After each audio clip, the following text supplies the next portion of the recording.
में शंकर का शिवलिंग होना चाहिए। कल हमें 25 तारीख को एक खुशी हुई।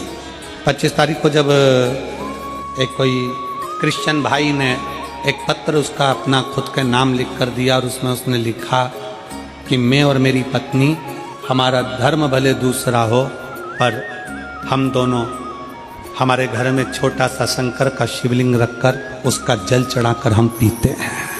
कार्यकर्ताओं के पास में उसका पत्र था महाराज जी। पत्र कमल देवांगन जी के पास में हमारे कमरे में रखा हुआ है। वो पत्र भी आपको देंगे। उसमें कुछ डेविड वगैरह उन्होंने लिखा था, उसका नाम वगैरह। कार्यालय पर उन्होंने अपनी कुछ गौ माता के लिए राशि भी जमा की। वो कहते हैं कि हम दोनों पति पत्नी क्रिश्चियन हैं, पर शिव महापुराण की कथा हम सुनते हैं और इतना विश्वास जागा कि मेरे पत्नी को तकलीफ हो गई थी और वो अगर हो सकता है कि इस पंडाल में वो बैठे भी हों, मुझे उनका नाम का स्मरण नहीं है, कोई डेविड वगैरह कुछ लिखा था। पत्नी को तकलीफ हो गई थी और शंकर का चढ़ा हुआ जल पीना चालू करा। हम मंदिर जाते तो लोग हमको कुछ कहते, इसलिए हमने घर में ही शंकर का शिवलिंग रख लिया और घर में शिवलिंग रखकर उसकी पूजन चालू कर, उसका जल चढ़ाना आचमन का।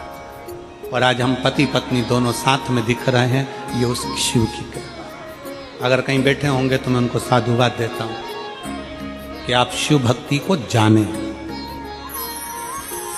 आप अपनी शिव भक्ति को जाने हो। एक दूसरे धर्म के होकर भी आप शंकर की भक्ति को जान गए और एक कई हमारे सनातनी भाई बहन ऐसे हैं जो अपने सनातन धर्म के शंकर के प्रतिबिंब को ना जानकर दूसरे धर्म में प्रवेश कर रहे हैं। अपने शंकर को छोड़कर, अपने शिव को छोड़कर दूसरी जगह जाते थे।